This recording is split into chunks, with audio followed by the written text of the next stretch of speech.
ಕರ್ನಾಟಕ ಅಗ್ರವಾರ್ತೆಯ ಮತ್ತೊಂದು ಎಕ್ಸ್ಕ್ಲೂಸಿವ್ ಆದಂತಹ ಸುದ್ದಿ, ಅದು ಮಹಾರಾಷ್ಟ್ರದ ಆರೋಗ್ಯ ವಿಮೆ ಯೋಜನೆ ಏನಿದೆ ಅದು ಕರ್ನಾಟಕಕ್ಕೂ ಕೂಡ ವಿಸ್ತರಣೆ ಆಗಿದೆ. ಅದು ಹೇಗೆ ಸಾಧ್ಯ ಅನ್ನುವಂತಹ ಪ್ರಶ್ನೆ ನಿಜಕ್ಕೂ ಕೂಡ.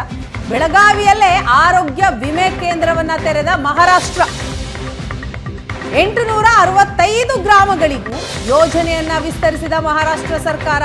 ಮಹಾತ್ಮ ಜ್ಯೋತಿರಾವ್ ಫುಲೆ ಜನಾರೋಗ್ಯ ವಿಮೆ ಅದನ್ನ ರಾಜ್ಯಕ್ಕೆ ವಿಸ್ತರಣೆ ಮಾಡಿದೆ ಮಹಾರಾಷ್ಟ್ರ ಸರ್ಕಾರ. 865 ಗ್ರಾಮಗಳಿಗೂ ಕೂಡ ಈ ಯೋಜನೆಯನ್ನ ವಿಸ್ತರಿಸಿದೆ. ಕರ್ನಾಟಕಕ್ಕೂ ಕೂಡ ಮಹಾರಾಷ್ಟ್ರದ ಆರೋಗ್ಯ ವಿಮೆ ಏನಿದೆ ಅದು ವಿಸ್ತರಣೆಯಾಗಿದೆ. ರಾಜ್ಯದಲ್ಲಿ ಈ ಯೋಜನೆ ಜಾರಿಯಾಗಿದೆ ನಿಜ, ಆದರೆ ಸರ್ಕಾರ ಯಾಕೆ ಸುಮ್ಮನಿದೆ? ಸರ್ಕಾರ ಮೌನ ವಹಿಸಿರೋದು ಯಾಕೆ ಅಂತ ಈಗ ಕನ್ನಡ ಪರ ಸಂಘಟನೆಗಳ ಪ್ರಶ್ನೆ, ಆಕ್ರೋಶವನ್ನ ವ್ಯಕ್ತಪಡಿಸ್ತಾ ಇದ್ದಾರೆ. ಕರ್ನಾಟಕದಲ್ಲಿ ಈ ಯೋಜನೆ ಜಾರಿಗೆ 34 ಕೋಟಿ ಮೀಸಲು ಇಡಲಾಗಿದೆ. ಕಳೆದ ವರ್ಷವೇ ಈ ಯೋಜನೆ ಘೋಷಣೆ ಮಾಡಿದ್ದಂತಹ ಮಹಾರಾಷ್ಟ್ರ ಸಿಎಂ ತಾವು ಸಿಎಂ ಆಗ್ತಾ ಇದ್ದ ಹಾಗೆ ಯೋಜನೆಯನ್ನ ಜಾರಿ ಮಾಡಿದ್ರು. ಈ ಯೋಜನೆ ಈಗ ಕರ್ನಾಟಕಕ್ಕೂ ಕೂಡ ವಿಸ್ತರಣೆ ಆಗಿದೆ. ಅದು ಹೇಗೆ ಇದು ವಿಸ್ತರಣೆ ಆಗಿದೆ ಅಂತಂದ್ರೆ ನಮ್ಮ ರಾಜ್ಯ ಸರ್ಕಾರ ಏನು ಮಾಡ್ತಾ ಇದೆ ಅನ್ನೋದು ಕನ್ನಡ ಪರ ಹೋರಾಟಗಾರರ ಪ್ರಶ್ನೆಯಾಗಿದೆ. ಮಹಾತ್ಮ ಜ್ಯೋತಿರಾವ್ ಫುಲೆ ಜನಾರೋಗ್ಯ ವಿಮೆ ಇದು. ರಾಜ್ಯದಲ್ಲಿ ಈ ಯೋಜನೆ ಜಾರಿಯಾಗಿದ್ರು ಸರ್ಕಾರ ಸೈಲೆಂಟ್ ಆಗಿರೋದು ಯಾಕೆ? ಕರ್ನಾಟಕದಲ್ಲಿ ಈ ಯೋಜನೆ ಜಾರಿಗೆ 34 ಕೋಟಿ ರೂಪಾಯಿಯನ್ನ ಮೀಸಲಿಡಲಾಗಿದೆ ಅಂತ ಕಳೆದ ವರ್ಷವೇ ಈ ಯೋಜನೆಯನ್ನ ಘೋಷಣೆ ಮಾಡಿತ್ತು ಮಹಾರಾಷ್ಟ್ರ ಸರ್ಕಾರ. ಮಹಾರಾಷ್ಟ್ರ ಸಿಎಂ ಈ ಯೋಜನೆಗೆ ಅಂತಲೇ ಹಣವನ್ನ ಮೀಸಲಿಟ್ಟಿದ್ದಾರೆ. ಇದೆಲ್ಲ ಬೆಳವಣಿಗೆ ಆಗಿದೆ ನಿಜ, ಸರ್ಕಾರ ಯಾಕೆ ಮೌನ ವಹಿಸಿದೆ? ಎಸ್, ಜೊತೆಗೆ ಈ ಯೋಜನೆಯನ್ನ ಜಾರಿಗೊಳಿಸೋದಕ್ಕೆ ಅದು ಬಳಸ್ಕೊಳ್ತಾ ಇರೋದು ಯಾರನ್ನ? MES ಪುಂಡ್ರನ್. ಮಹಾರಾಷ್ಟ್ರ ಸರ್ಕಾರ MES ಪುಂಡ್ರನ್ನ ಬಳಕೆ ಮಾಡಿಕೊಂಡು, MES ಕಾರ್ಯಕರ್ತರನ್ನ ಬಳಕೆ ಮಾಡಿಕೊಂಡು ಈ ಯೋಜನೆಯ ಲಾಭ ಪಡೆಯೋದಕ್ಕೆ ಸೇವಾ ಕೇಂದ್ರಗಳಲ್ಲಿ ಅರ್ಜಿ ವಿತರಣೆ ಮಾಡುತ್ತಾ ಇರುವುದರ ಬಗ್ಗೆ ಮಾಹಿತಿಯನ್ನ ನೀಡ್ತಾ ಇದೆ. ಈ ಯೋಜನೆಯಡಿ 5 ಲಕ್ಷದವರೆಗೂ ಕೂಡ ಚಿಕಿತ್ಸೆ ಪಡಿಬಹುದು. ಈ ಯೋಜನೆಯ ಫಲಾನುಭವಿ ಆಗಬೇಕು ಅಂತಂದ್ರೆ ಶಿಫಾರಸು ಪತ್ರ ಕಡ್ಡಾಯ ಆಗತ್ತೆ. MES ನಿಂದ ಆ ಶಿಫಾರಸು ಪತ್ರವನ್ನ ಈ ಮಹಾರಾಷ್ಟ್ರ ಕಡ್ಡಾಯಗೊಳಿಸಿರುವಂಥದ್ದು. ಒಂದು ರಾಜ್ಯದ ಯೋಜನೆಯನ್ನ ಇನ್ನೊಂದು ರಾಜ್ಯಕ್ಕೆ ವಿಸ್ತರಿಸೋದು, ಆ ರಾಜ್ಯ ಸರ್ಕಾರದ ಬಗ್ಗೆ ಅದ್ರ ಮಾಹಿತಿಯನ್ನ ಹೇಗೆ ಅವರು ಕಲೆ ಹಾಕ್ತಾರೆ, ಹೇಗೆ ಮತ್ತೊಂದು ರಾಜ್ಯಕ್ಕೆ ಆ ಯೋಜನೆಯನ್ನ ವಿಸ್ತರಿಸ್ತಾರೆ, ಇದೆಲ್ಲವೂ ಕೂಡ ಬಹಳ ದೊಡ್ಡ ಪ್ರಶ್ನೆಯಾಗುತ್ತೆ. ಆದ್ರೆ ಉದ್ದೇಶ ಏನು ಅನ್ನೋದೇ ಈಗಿರುವಂತಹ ಪ್ರಶ್ನೆ.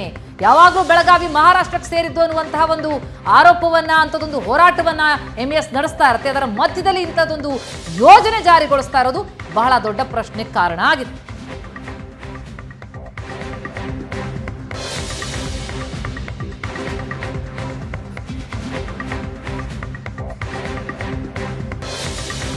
ಮಹಾರಾಷ್ಟ್ರ CM ಫಂಡಿಂದ ಆರೋಗ್ಯ ವಿಭಾಗಕ್ಕೆ ಮದತ್ ಆಗಕ್ಕೆ 865 ವಿಲೇಜಸ್ ಎಲ್ಲ ಊರುಗಳಿಗೆ ಒಂದು ಲಾಭ ಆಗಲಿ. ಕರಿಗೆ ಒಂದು ವರ್ಷದಿಂದ ಈ ಸೀಮಾ ಭಾಗಿಂದ ಎಲ್ಲರೂ ಧಡ್ಪಡ್ತಾ ಇದ್ದೆವು. ಮಾನನೀಯ ಏಕನಾಥ್ಜಿ ಶಿಂದೆ ಸಾಹೇಬ್ ಆವಾಗ ಸಮನ್ವಯಕ ಮಂತ್ರಿ ಇತ್ತ. ಆವಾಗಿಂದ ಈ ಯೋಜನೆ ಕೆಲವು ವರ್ಷ ಹಿಂದೆ ಬಂದಾಗಿತ್ತು. ಅವಾಗ ಇವ್ರು ಏಕನಾಥ್ಜಿ ಶಿಂದೆ ಸಾಹೇಬ್ CM ಆಗಿದ್ದ ಬೆಳಗ್ಗೆ ಅವ್ರ ಎಲ್ಲ ಯೋಜನೆ ಯಾವ ಬಂದಾಗಿತ್ತು ಅವು ಮತ್ತೆ ಚಾಲನೆ ಕೊಟ್ಟ 7 ತಿಂಗಳಾದ ಇದು ಯೋಜನೆ ಸಲುವಾಗಿ ಎಲ್ಲ ಪಾಠ ಪುರಾವ ಆಗಿತ್ತು. ಆಮೇಲೆ ಈ ಹೋದ ತಿಂಗಳಿಗೆ ಒಂದು ಎಲ್ಲ ಫೈಲಿಂಗ್ ಎಲ್ಲ ಮಾಡ್ಕೊಂಡು ಒಂದು ಸ್ಪೆಷಲ್ ಬೆಳಗಾವಿಯಲ್ಲಿ ಮಹಾರಾಷ್ಟ್ರ ಆರೋಗ್ಯ ವಿಮೆ ಕೇಂದ್ರವನ್ನ ಕೂಡ ಓಪನ್ ಮಾಡಿದೆ. ಆದ್ರೆ ಬೇರೆ ರಾಜ್ಯ ಮತ್ತೊಂದು ರಾಜ್ಯದಲ್ಲಿ ಸ್ಕೀಮ್ ಅನ್ನ ಕೊಡೋ ಹಾಗಿಲ್ಲ, ಕೊಡಬಾರದು, ಸಂವಿಧಾನ ಕೂಡ ಇದಕ್ಕೆ ಅವಕಾಶ ಕೊಡೋದಿಲ್ಲ ಅಂತ ಆರೋಗ್ಯ ಸಚಿವ ದಿನೇಶ್ ಗುಂಡೂರಾವ್ ಪ್ರತಿಕ್ರಿಯಿಸಿದ್ದಾರೆ. ಈ ವಿಚಾರದ ಬಗ್ಗೆ ಸರ್ಕಾರ ತೀರ್ಮಾನ ಮಾಡಲಿದೆ. ಸರ್ಕಾರ ಯಾವ ತೀರ್ಮಾನ ಮಾಡುತ್ತೆ ನೋಡೋಣ ಅಂತ ಬೆಂಗಳೂರಿನಲ್ಲಿ ಆರೋಗ್ಯ ಸಚಿವ ದಿನೇಶ್ ಗುಂಡೂರಾವ್ ಪ್ರತಿಕ್ರಿಯಿಸಿದ್ದಾರೆ. ಅದು ಸರ್ಕಾರ ಮಟ್ಟದಲ್ಲಿ ಅದು ಯಾವ ಥರ ತೀರ್ಮಾನ ತೊಗೊಳ್ಬೇಕು ಅವ್ರು ಸರ್ಕಾರ ಅದು ತೀರ್ಮಾನ ಮಾಡಲಿ ಅದೇನು ಮಾಡಬೇಕು ಅಂತ. ಯಾಕಂದರೆ ಒಂದು ರಾಜ್ಯದಲ್ಲಿ ಇನ್ನೊಂದು ರಾಜ್ಯದ ಸ್ಕೀಮ್ಗಳನ್ನು ಮಾಡುವಂಥ ಸರಿಯಲ್ಲ, ಅದಾಗಬಾರ್ದು. ಅದು ನಾವು ಹೋಗ್ಬಿಟ್ಟು ಈಗ ಮಹಾರಾಷ್ಟ್ರದಲ್ಲಿ ನಮ್ಮ ರಾಜ್ಯ ಸರ್ಕಾರದ ಸ್ಕೀಮ್ ಎಲ್ಲ ಅನುಷ್ಠಾನ ಮಾಡೋಕ್ಕಾಗ್ತದಾ? ನಮ್ಮ ಫೆಡ್ರಲ್ ಸ್ಟ್ರಕ್ಚರ್ನಲ್ಲಿ ಇದಕ್ಕೆಲ್ಲ ಆಸ್ಪದ ಇಲ್ಲ. ಈ ಥರ ಮಾಡಲೂಬಾರ್ದು. ಕರ್ನಾಟಕದ ಗಡಿ ಒಳಗಡೆ ಮಹಾರಾಷ್ಟ್ರ ಸರ್ಕಾರದ ಆ ಯೋಜನೆಗಳನ್ನು ತರೋದಕ್ಕೆ ಸಾಧ್ಯನೇ ಇಲ್ಲ. ಸಂವಿಧಾನ ಕೂಡ ಅದಕ್ಕೆ ಒಪ್ಪಿಗೆ ಕೊಡೋದಿಲ್ಲ. ಯಾವ ಕಾನೂನಲ್ಲೂ ಇದಕ್ಕೆ ಅವಕಾಶ ಇಲ್ಲ. ಈಗ ನಾವು ಹೋಗಿ ಗೋವಾದಲ್ಲಿ ಹೋಗ್ಬಿಟ್ಟು ನಮ್ಮ ಕನ್ನಡಿಗರಿದ್ದಾರೆ ಅಂತ ಹೇಳ್ಬಿಟ್ಟು ನಾವು ಒಂದು ಸ್ಕೀಮ್ ಅನೌನ್ಸ್ ಮಾಡೋಕ್ಕಾಗ್ತದಾ? ಮಾಡೋಕ್ಕಾಗಲ್ಲ. ಇನ್ನು ಇದೇ ವಿಚಾರಕ್ಕೆ ಸಂಬಂಧಪಟ್ಟ ಹಾಗೆ ಮಾಹಿತಿಯನ್ನ ಕೊಡ್ತಾರೆ ನಮ್ಮ ಬೆಳಗಾವಿಯ ಪ್ರತಿನಿಧಿ ಅನಿಲ್. ಇದೀಗ ನಮ್ಮ ಜೊತೆ ಸಂಪರ್ಕದಲ್ಲಿದ್ದಾರೆ. ಅನಿಲ್, ಬಹಳ ಅಚ್ಚರಿಯ ವಿಷಯ ಇದು. ಒಂದು ರಾಜ್ಯದ ಯೋಜನೆ ಮತ್ತೊಂದು ರಾಜ್ಯದಲ್ಲಿ ಹೇಗೆ ಇಂಪ್ಲಿಮೆಂಟ್ ಆಗುತ್ತೆ, ಅದನ್ನು ಹೇಗೆ ವಿಸ್ತರಿಸೋದಕ್ಕೆ ಸಾಧ್ಯ? ಮಹಾರಾಷ್ಟ್ರ ಸರ್ಕಾರ ಘೋಷಣೆ ಮಾಡಿದಂತಹ ಯೋಜನೆ ಕರ್ನಾಟಕದಲ್ಲಿ ಅದು ಇಂಪ್ಲಿಮೆಂಟ್ ಆಗುತ್ತೆ ಅಂತಂದ್ರೆ ಅದರ ಉದ್ದೇಶ ಏನು? ಈಗ ಸಚಿವರು ಮಾತನಾಡೋದನ್ನ ನಾವು ಕೇಳಿದ್ವಿ, ಸರ್ಕಾರ ಈ ಬಗ್ಗೆ ಕ್ರಮ ತೆಗೆದುಕೊಳ್ಳುತ್ತೆ ಅಂತ. ಹಾಗಾದ್ರೆ ಅವ್ರ ಸರ್ಕಾರದ ಭಾಗ ಅಲ್ವಾ? ಹೌದು ವಿನಾ, ಕಳೆದ ಹಲವು ವರ್ಷಗಳಿಂದ ಬೆಳಗಾವಿ ಸೇರಿದಂತೆ 865 ಪ್ರದೇಶಗಳು ಮಹಾರಾಷ್ಟ್ರಕ್ಕೆ ಸೇರಬೇಕು ಅನ್ನುವಂಥದ್ದು ಮಂಡವಾದನ ಮಹಾರಾಷ್ಟ್ರ ಮಾಡ್ಕೊಂತ ಬಂದಿರುವಂತದ್ದು. ಅದ್ರ ಜೊತೆಗೇನೆ ಇದನ್ನ ರಾಜಕೀಯ ಅಸ್ತ್ರವಾಗಿ ಬಳಸ್ಕೊಳ್ತಿರುವಂತದ್ದು ನಿಜ. ಮಹಾರಾಷ್ಟ್ರ ಸರ್ಕಾರದ ಎಲ್ಲಾ ರಾಜಕೀಯ ಪಕ್ಷಗಳು, ಎಲ್ಲಾ ಸರ್ಕಾರಗಳು ಇದನ್ನ ಅಚ್ಚುಕಟ್ಟಾಗಿ ಪಾಲಿಸಿಕೊಂಡು ಬಂದು ಅದ್ರ ಜೊತೆಗೇನೆ ಅದರ ರಾಜಕೀಯ ಲಾಭವನ್ನ ಪಡಿತಿರುವಂತದ್ದು. ಈಗಾಗಲೇ ಸುಪ್ರೀಂ ಕೋರ್ಟ್ ನಲ್ಲಿ 2004ರಲ್ಲಿ ಮಹಾರಾಷ್ಟ್ರ ಈ ಗಡಿ ಭಾಗದ 865 ಗ್ರಾಮಗಳು ಮಹಾರಾಷ್ಟ್ರಕ್ಕೆ ಸೇರ್ಬೇಕು ಅಂತೇಳಿ ಸುಪ್ರೀಂ ಕೋರ್ಟ್ ಮೆಟ್ಟಲನ್ನ ಏರಿರುವಂತದ್ದು. ಈ ಸುಪ್ರೀಂ ಕೋರ್ಟ್ ನಲ್ಲೂ ಕೂಡ ಈ ವಿಚಾರಣೆ ನಡೀತಿರುವಂತದ್ದು. ಸುಪ್ರೀಂ ಕೋರ್ಟ್ಗೆ ದಾಖಲೆಗಳನ್ನ ಸಂಗ್ರಹಿಸುವ ಉದ್ದೇಶದಿಂದ, ಕುತಂತ್ರದಿಂದ ಇದೀಗ ತನ್ನ ಯೋಜನೆಯನ್ನ ಕರ್ನಾಟಕದಲ್ಲಿ ವಿಸ್ತರಣೆಗೆ ಮಹಾರಾಷ್ಟ್ರ ಮುಂದಾಗಿರುವಂತದ್ದು. ಅದರಲ್ಲೂ ಪ್ರಮುಖವಾಗಿ ಮಹಾರಾಷ್ಟ್ರದಲ್ಲಿ ಈಗಾಗಲೇ ಜಾರಿಯಲ್ಲಿರ್ತಕ್ಕಂತಹ ಮಹಾತ್ಮ ಫುಲೆ ಆರೋಗ್ಯ ಯೋಜನೆಯನ್ನ ಕರ್ನಾಟಕದಲ್ಲಿರ್ತಕ್ಕಂತಹ ಗಡಿ ಭಾಗದಲ್ಲಿ, ಅದರಲ್ಲೂ 865 ಗಡಿ ಭಾಗಗಳಲ್ಲಿ ವಿಸ್ತರಣೆ ಮಾಡೋಕೆ ಇದೀಗ ಏಕನಾಥ್ ಶಿಂದೆ ಸರ್ಕಾರ ಮುಂದಾಗಿರುವಂತದ್ದು. ಈಗಾಗಲೇ 5-6 ಏನು ಫಲಾನುಭವಿಗಳು ಕೂಡ ಇದರ ಲಾಭವನ್ನ ಪಡೆದಿರುವಂತದ್ದು.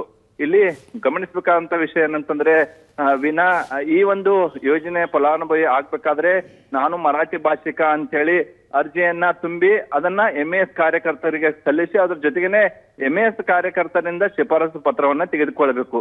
ಹೀಗೆ ಸಂಗ್ರಹವಾಗ್ತಕ್ಕಂಥ ದಾಖಲೆಗಳನ್ನೆಲ್ಲ ತಮ್ಮ ಕಡೆ ಸಂಗ್ರಹಿಸಿಕೊಂಡು ಸುಪ್ರೀಂ ಕೋರ್ಟ್ಗೆ ಸಲ್ಲಿಸುವುದು ಮಹಾರಾಷ್ಟ್ರದ ದೊಡ್ಡ ಪ್ರಮಾಣದ ಕುತಂತ್ರ ಆಗಿರುವಂತದ್ದು.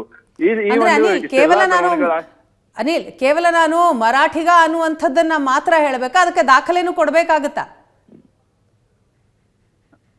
ಪ್ರತಿಮಾ, ಏನಂತಂದ್ರೆ ಈಗಾಗಲೇ ತಾನು ಮರಾಠಿ ಭಾಷಿಕ ಅಂತೇಳಿ ದಾಖಲೆಯನ್ನು ಕೊಡ್ಬೇಕು. ಅದ್ರ ಜೊತೆಗೇನೆ 865 ಏನು ಪ್ರದೇಶಗಳು ನಮ್ಮವು ಅಂತೇಳಿ ವಾದ ಮಾಡ್ತಿದೆ ಮಹಾರಾಷ್ಟ್ರ ಸರ್ಕಾರ. ಆ ಒಂದು ಪ್ರದೇಶದ ನಿವಾಸಿ ಆಗಿರ್ಬೇಕು. ಆ ಒಂದು ಪ್ರದೇಶ ನಿವಾಸಿ ಆಗಿರ್ಬೇಕಂದ್ರೆ ಆಧಾರ್ ಕಾರ್ಡ್ ಅನ್ನ ಕಡ್ಡಾಯವಾಗಿ ಕೊಡಬೇಕು.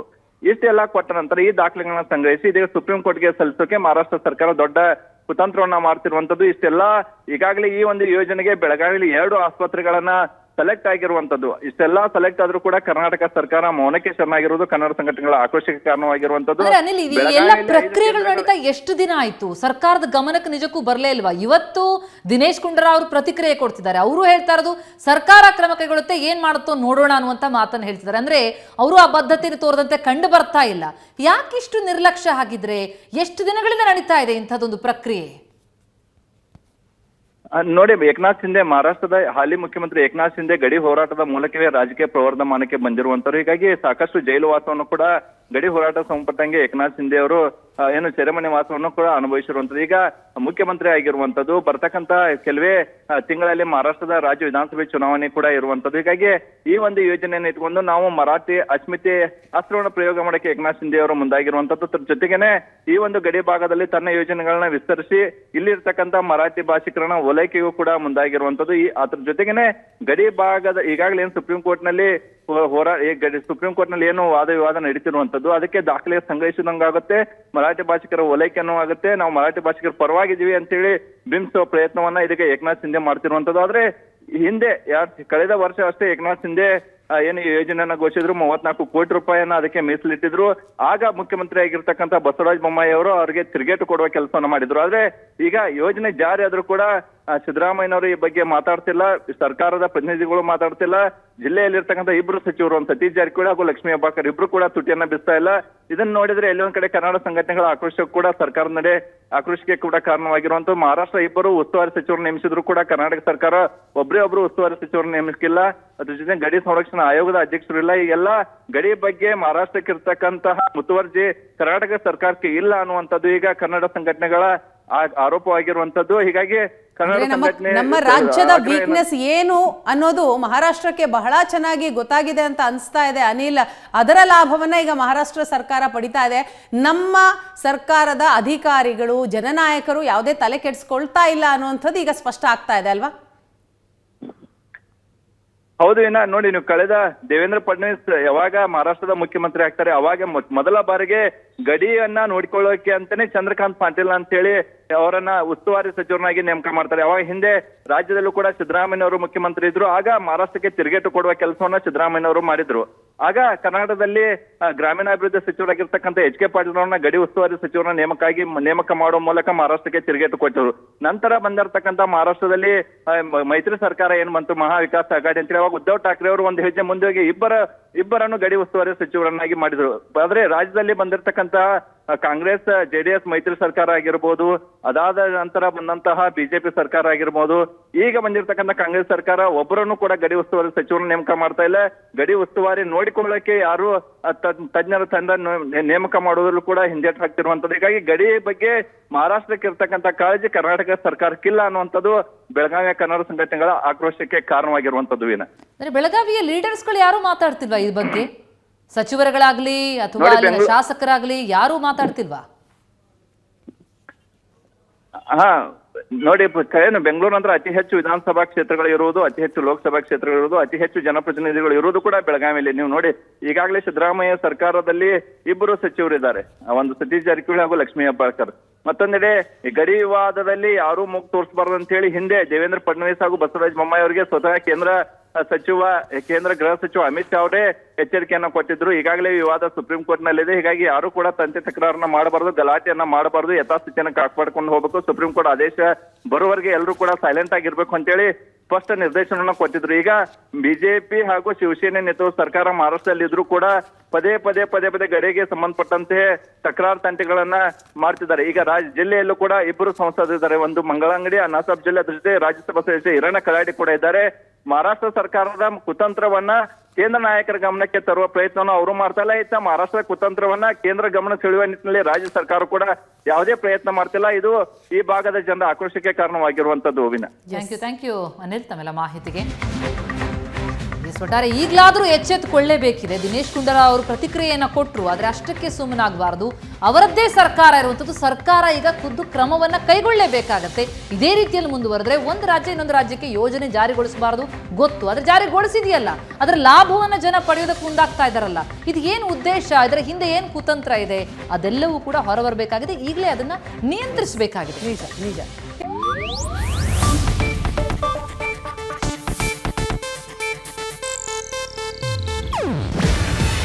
ಇದು ಏಷ್ಯಾನೆಟ್ ನ್ಯೂಸ್ ನೆಟ್ವರ್ಕ್ ಪ್ರಸ್ತುತಿ. ನೀವು ನೋಡ್ತಿದ್ದೀರಾ ಏಷ್ಯಾನೆಟ್ ಸುವರ್ಣ ನ್ಯೂಸ್.